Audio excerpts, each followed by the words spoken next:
हम लोग इस वीडियो में बिहार पब्लिक सर्विस कमीशन की 17 सिविल सर्विसेज मेंस एग्जामिनेशन के कट ऑफ पर डिटेल्स में चर्चा करेंगे। इस कट ऑफ को देखने और समझने से पहले हम लोग कुछ बातों पर ध्यान देते हैं कि इस बार का जो कट ऑफ है वो किस तरह से चीज़ें डिसाइड कर सकता है। आप सब लोगों ने, कई लोगों ने मुझे टेलीग्राम पर मैसेज किया, अपने कॉपी को शेयर किया, मैंने कई लोगों का चेक भी किया और रिप्लाई भी किया। हर एक कॉपी को चेक करने में 40 से 45 मिनट तो लग ही जाते हैं, तो थोड़ा सा समय लगेगा। मैं समय के साथ सबको चेक करके रिप्लाई कर दूंगा, तो उसके लिए थोड़ा सा आपको पेशेंस रखना होगा। जिन लोगों ने भी शेयर किए हैं और यदि अदर लोग भी चाहते हैं तो टेलीग्राम पर आप शेयर कर सकते हैं चीज़ों को। चूंकि हम लोग देखिए 13 फ्रेंड्स ऐसे हैं जो कि अभी जस्ट एकदम कंटेक्ट में हैं और 13 लोगों ने मेंस लिखे हैं। कई बार इसमें 4 लोग सिलेक्टेड हैं, फाइनल वो सर्विसेज में हैं। हम सब लोगों का जो DI मार्क्स है 48 से 56 मार्क्स पर सिमट गया है। सबके साथ ये हुआ है क्योंकि क्वेश्चन नंबर 7 में 36 आउट ऑफ 36 मिल गया है, लेकिन क्वेश्चन नंबर 8 जो है ना, इसका D और E जो है ये फंसा लिया है। और फंसाने के साथ साथ क्या है कि समय भी लग गया है चीज़ों को करने में। तो अदर जो क्वेश्चन है GS1 में वो कंप्रोमाइज हुए हैं। इन सारी चीज़ों पर हम लोग देखेंगे और बात करेंगे। नहीं तो पहले क्या था कि 72 आउट ऑफ 72 आने उतने मुश्किल नहीं थे, लेकिन इस एग्जामिनेशन में भी ये नहीं कहा जा सकता है कि रेयर ऑफ रेयरेस्ट कंडीशन में किसी का 72 आउट ऑफ 72 आए ही नहीं, आ सकता है। लेकिन फिर उनके साथ क्या होगा कि GS1 का जो अदर पोर्शन है, सेक्शन 1 और सेक्शन 2, वहां पर कॉम्प्रोमाइज हो सकता है। लेकिन कट ऑफ ये 72 आउट ऑफ 72 डिसाइड नहीं करेगा। मान लीजिए कि 2-4 लोग ऐसे हैं, तो इससे कट ऑफ नहीं डिसाइड होता है। ये एकदम क्लियर हो गया कि DI फैक्टर इस बार है 20 मार्क्स जो है एकदम से लेस कर लीजिए आप।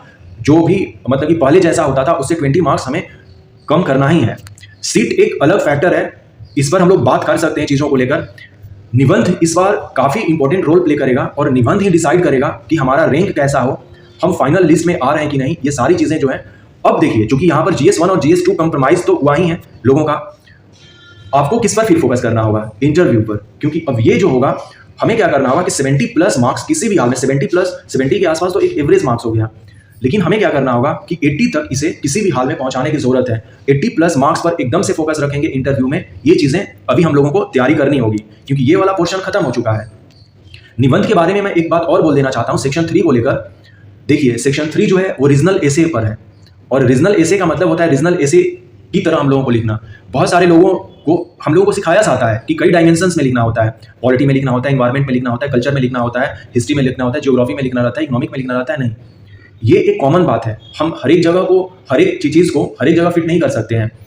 यहाँ पर बिल्कुल आपको रीजनलिज्म की चीज़ों को, आपके अंदर वो फीलिंग्स आनी चाहिए जो कहते हैं ना कि पढ़कर एकदम वो रस दिखना चाहिए आपके निबंध में, चीज़ों का कनेक्शन होना चाहिए। मैंने कई लोगों का पढ़ा, वो मतलब कि अपने रीजन की बात ही नहीं कर रहे हैं। देखिए हमारे बिहार से रिलेटेड है ना ये सेक्शन 3, तो हमारे पास जैसे कि भोजपुरी बोली है, मैथिली बोली है, सुरजापुरी है, अंगिका है, मागधी है, ओके, वज्जी है। इन्हीं 5 से लैंग्वेजेस में वो देंगे 4 टॉपिक जो होगा। तो यदि आपने मैथिली चीज़ों को कंसीडर किया है तो मैथिली का उसमें रस दिखना चाहिए। आप कैसे चीज़ों को भूल सकते हैं वहाँ का? अब ये नहीं है कि डायरेक्ट कहीं अलग चीज़ों को इंटरनेशनली करने लगे। इसमें एक चीज़ और समझना है, फंडामेंटल और बेसिक जो है कभी भूलना नहीं है मेरे दोस्त। क्योंकि देखिए आप MLT यानी कि मास लेंथ टाइम को नहीं भूल सकते हैं। जैसे मैं पर्शियन में इसको कहूँ तो इसको कहते हैं मका एंड जमा। मका का मतलब होता है आपका ओरिजिनल प्लेस यानी कि जगह से है मका, और जमा का मतलब होता है समय, जमाने से। जगह और जमाना, इस दो को छोड़कर आप अपनी बातों को नहीं रख सकते हैं। सेक्शन 3 का मेन सार मैं कहूँ तो यहीं पर हमको दिखता है मका एंड जमा, और मोस्ट ऑफ जो कैंडिडेट है इस मका और जमा को वो नेग्लेक्ट करके चलते हैं। इस पर डिटेल्स में कभी बात करेंगे। यानी कि मोस्ट ऑफ विद्यार्थी जो है एवरेज में भी कंप्रोमाइज कर लिए हैं, लेकिन यहाँ पर 1000 से लेकर 2000 ऐसे विद्यार्थी होंगे ही जो इस बात को समझते हैं। उनके 160 मार्क्स तक आने यहाँ पर एकदम पॉसिबल है, इसमें कोई दो मत नहीं है। लेकिन मोस्ट ऑफ विद्यार्थियों के बारे में ये बात कर रहा था मैं कि 3rd सेक्शन जो है उन्होंने खुद से कॉम्प्रोमाइज कर लिया है। सेक्शन 1 और 2 उन्होंने सही किया है, लेकिन 3rd में वो थोड़ा सा कॉम्प्रोमाइज कर लिए हैं। इन सारी चीज़ों पर हम लोग बात करते हैं। अब आते हैं फाइनल कट ऑफ पर। इस बार अनरिजर्व मेल का जो मुझे लगता है 430 से लेकर 420 कट ऑफ जा सकता है। तो सिंपल सी बात है, इसमें क्या होता है, मेल और फीमेल का ज़्यादा डिफरेंसेस नहीं होता है, और खासकर तो फाइनल जब रिजल्ट आएगा तो हमें 5 और 10 मार्क्स का ही डिफरेंसेस दिखता है। तो फीमेल कैंडिडेट भी जो है 410 या इससे लेस भी जा सकती हैं, क्योंकि इस बार ये वाला जो फीमेल है, अनरिजर्व फीमेल है, केवल और केवल बिहार की जो वीमेन है उनके लिए ये कंसीडर किया जाएगा, क्योंकि यहाँ पर रिजर्वेशन का कॉन्सेप्ट हो जाता है। तो 35% का जो कॉन्सेप्ट है वो केवल और केवल बिहार वीमेन के लिए है। तो यहाँ पर ये 410 या 400 से भी नीचे जा सकता है। इस बात को हमें ध्यान में रखना होगा। EWS मेल की बात करें तो 10 और 20 के बीच में रहेगा, और फीमेल 380-90 के आसपास हो सकता है।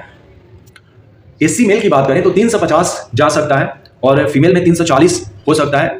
ST मेल में 370 और फीमेल में 350, और BCL जो फीमेल होती हैं, जो लेडीज़ हैं, बैकवर्ड क्लास लेडीज जिनको कहते हैं, तो इनका 370 के आसपास ये इनफ है। ओबीसी की बात करें तो लगभग 420 के आसपास जा सकता है, जनरल के आसपास ही ये रहता है, तो यहाँ पर 415 और 20 के आसपास हमें दिखेगा, और फीमेल 380-90 के आसपास हमें दिख सकती हैं। ईबीसी मेल में 390 के आसपास रहेगा और फीमेल 380 यहाँ पर हमें देखने को मिल सकती हैं। और grand children of freedom fighters जो हैं 350 से भी लेस जिनका है, मतलब कि 350 यदि आ रहा है इनके, तो ये 100% रेस में है, इनको किसी भी तरह से अदर चीज़ें नहीं सोचने की जरूरत है। तो ग्रांड चिल्ड्रन ऑफ फ्रीडम के लिए 350 से हम लोग लेस नहीं रखेंगे। तो ये पूरा का पूरा जो है हम लोगों ने एक कट ऑफ पर होलास्टिक चीज़ों पर शेयर करने की बात की कि कट ऑफ जो है कहाँ पर ये वैरी कर सकता है। क्योंकि देखिए अब जब फाइनल लिस्ट बनेगा ना, तो फाइनल लिस्ट में कम से कम 80 से प्लस 90 मार्क्स यहाँ पर जोड़ना होगा, तब जाकर ये होगा। और चूंकि क्या है कि लेकिन यहाँ पर क्या होता है कि सीट जब ज़्यादा होते हैं ना, तो ये वाला जो एरिया है ये बढ़ जाता है। ये बढ़ इसलिए जाता है क्योंकि यहाँ पर जो सिलेक्शन है मोस्ट ऑफ कैंडिडेट का होगा ना, क्योंकि यहाँ पर 5000 तो विद्यार्थी सिलेक्ट होंगे इंटरव्यू के लिए, और फाइनल जो है 2000 प्लस विद्यार्थियों को लेना है, तो 430-420 जो मैक्सिमम विद्यार्थी के दिखेंगे।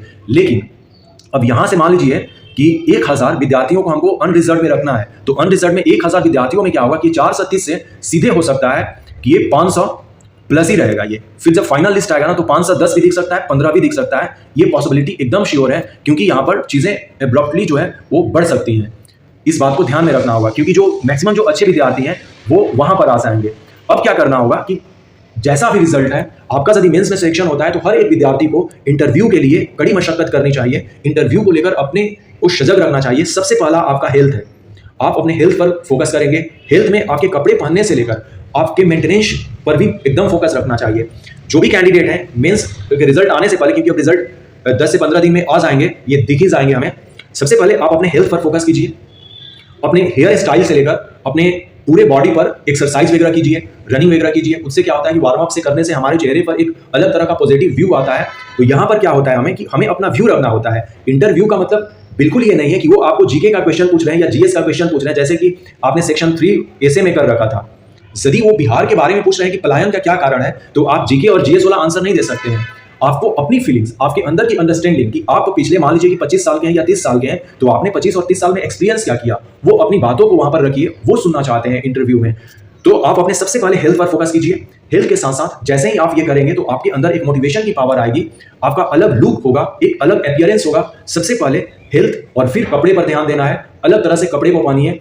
ढीले ढाले जो कपड़े हैं वो हमें पहनने से भी बचना चाहिए, क्योंकि हमारा बॉडी का स्ट्रक्चर भी जो है हमारे कपड़े से डिसाइड होता है। इस बात को हमें कंसीडर करना होगा, इसको मतलब लाइटली नहीं ले सकते हैं। इंटरव्यू में बहुत ही इंपॉर्टेंट बात रखता है कपड़ा जो है, हमारे जूते फिर देखेंगे हम लोग, इन सब पर हम लोग इंटरव्यू वाले पोर्शन में बात करेंगे।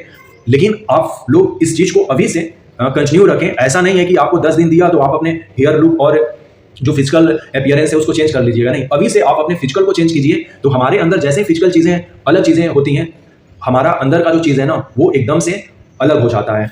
तो ये सारी बातें थी 17 सिविल सर्विसेज मेंस एग्जामिनेशन से रिलेटेड।